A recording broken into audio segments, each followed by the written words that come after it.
नमस्कार, स्वागत है आपका डॉक्टर साहिब में और मैं हूं सौम्या राठी। आज के डॉक्टर साहिब के एपिसोड में हम लोग बात करने वाले हैं कि अगर नवजात बच्चे माँ का दूध खींच नहीं पाते हैं तो इसके क्या कारण हैं, समाधान कैसे किया जाएगा, क्योंकि न्यूट्रिशन भी कॉम्प्रोमाइज़ नहीं होना चाहिए। और इसके बारे में बताने के लिए इस वक्त मेरे साथ बैठे हैं डॉक्टर निगम प्रकाश, जो कि बिहार के सबसे जाने माने शिशु रोग विशेषज्ञों में से एक हैं। सबसे पहले डॉक्टर साहब नमस्कार, बहुत बहुत स्वागत है आपका। नहीं, धन्यवाद। डॉक्टर साहब, कई बार ये समस्या होती है कि जो नवजात बच्चे हैं वो माँ का दूध खींच नहीं पाते। ऐसे में उनके हेल्थ को लेकर ज़्यादा कंसर्न बढ़ जाती है, क्योंकि शुरुआती 6 महीने में न्यूट्रिशन का सिर्फ एक वही सोर्स होता है। तो ऐसा क्यों होता है, इसका समाधान कैसे होता है? ये भी एक बहुत महत्वपूर्ण प्रश्न है और ख़ास करके आप जान लीजिए कि इसी के कारण जो हम लोग स्तनपान जिसके बारे में बोलते हैं कि सिर्फ स्तनपान होना चाहिए 6 माह में, वो कंप्लीट नहीं हो पाता है। सिर्फ इसी एक जो धारणा है, जो गलत धारणा है कि बच्चे का दूध जो है बच्चा खींच नहीं पा रहा है या माँ का दूध कम हो रहा है, और इसी के कारण जो है बच्चा जो है बार बार रो रहा है। तो ये पहले तो समझना पड़ेगा कि जो बच्चा माँ के दूध पर है, आप अगर उसको हर 15 रोज़ पर एक बार वज़न ले रहे हैं उसका, तो उससे आपको एकदम क्लियर पता चल जाएगा कि बच्चा माँ का दूध हो रहा है या नहीं, और बच्चा पूरा माँ का दूध ले रहा है या नहीं। ये चीज़ दोनों जो है, इसका परिचय सिर्फ इससे हो सकता है कि बच्चे का वज़न हम लें, और बच्चे का वज़न अगर बढ़ रहा हो, इसके बावजूद अगर बच्चा रो रहा हो, तो माँ को हरगिज़ ये दिमाग में नहीं लाना चाहिए कि मेरा दूध जो है वो संपूर्ण अवस्था में नहीं बच्चा ले पा रहा है। नहीं ले रहा है तो उसका वज़न कैसे बढ़ेगा? इसीलिए अगर वज़न बढ़ रहा है तो किसी तरह की चिंता माँ के दिमाग में नहीं आनी चाहिए कि माँ का दूध कम हो रहा है या बच्चा नहीं खींच पा रहा है। लेकिन कभी कभी ऐसी समस्या होती भी है, जैसे कि आप अगर बहुत छोटा बच्चा लें, कहने का मतलब जो प्री टर्म बच्चे होते हैं, जो लो बर्थ वेट होते हैं, जैसे कि 2.5 kg से नीचे के बच्चे होते हैं, उनको कभी कभी ये समस्या हो सकती है कि वो माँ का दूध ठीक से लैच नहीं कर पाएँ या नहीं पकड़ पाएँ।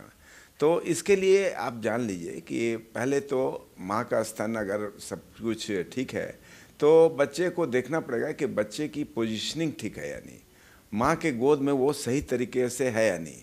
इसके लिए हम लोग एक साधारण सा फॉर्मूला बताते हैं कि बच्चे को सीधा, समीप, सहारा दिया होना चाहिए और सामने होना चाहिए।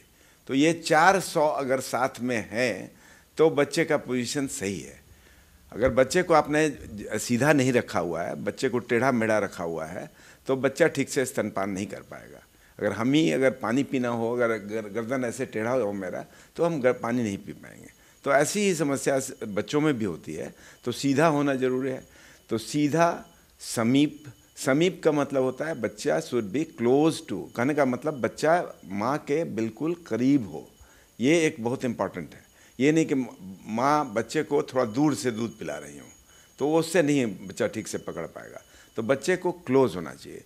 दूसरा, बच्चे को पूरी तरह सपोर्टेड होना चाहिए। ये नहीं कि बच्चे का आपने धड़ पकड़ लिया और बच्चे का पैर लटका हुआ है, तो भी बच्चा नहीं खींच पाएगा दूध को। तो इसलिए बच्चे का मतलब सहारा होना चाहिए।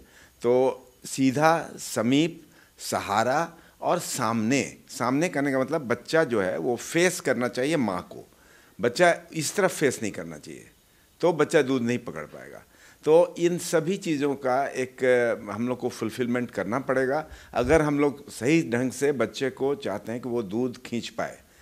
तो एक तो ये हो गया। दूसरा हो गया कि माँ का स्तन जो है वो पूरी तरह से बच्चे के मुंह में होना चाहिए। ये नहीं कि बच्चे माँ का सिर्फ जो अगला भाग है वो सिर्फ मुंह में बच्चा चूस रहा हो, तो उससे वो दूध नहीं पी पाएगा। दूध के पिलाने के लिए एक बहुत महत्वपूर्ण चीज़ है कि माँ का जो पिछला भाग है, इसको एरियोला हम लोग बोलते हैं, वो जितना हो सके वो बच्चे के मुंह में रहना चाहिए खास करके। और बच्चे की दाढ़ी जो है वो माँ के स्तन में सटी होनी चाहिए। तो इन सभी चीज़ों को अगर हम ठीक से देख लें तो ऐसा हो ही नहीं सकता है कि स्तनपान बच्चा नहीं कर पाए। तो हमारा ये एक संदेश बहुत इम्पॉर्टेंट होगा आपके माध्यम से। मैं चाहता हूँ कि ये आप ज़रूर जानना चाहेंगे कि स्तनपान जो है वो कभी भी अनसक्सेसफुल नहीं हो सकता है। कभी भी आप ये नहीं समझें कि माँ जो है बच्चे को दूध नहीं पिला सकती है। बच्चे को बराबर दूध पिला सकती है और अच्छे से दूध पिला सकती है, अगर हम इन चीज़ों का एक ठीक से फॉलो करें तो। जी, उम्मीद करती हूँ कि डॉक्टर साहब ने जो सारी बातें बताई हैं आपने उन्हें ठीक तरीके से सुना और समझा होगा। इसी के साथ जल्द मुलाकात होगी अगली वीडियो में। अगर इस वीडियो को फेसबुक पर देख रहे हैं तो पेज को लाइक करें, यूट्यूब पर देख रहे हैं तो चैनल को सब्सक्राइब करें। अगर डॉक्टर साहब से आपके और कोई सवाल हैं तो आप वो हमें कमेंट सेक्शन में बता सकते हैं या हमें मेल भी भेज सकते हैं। धन्यवाद।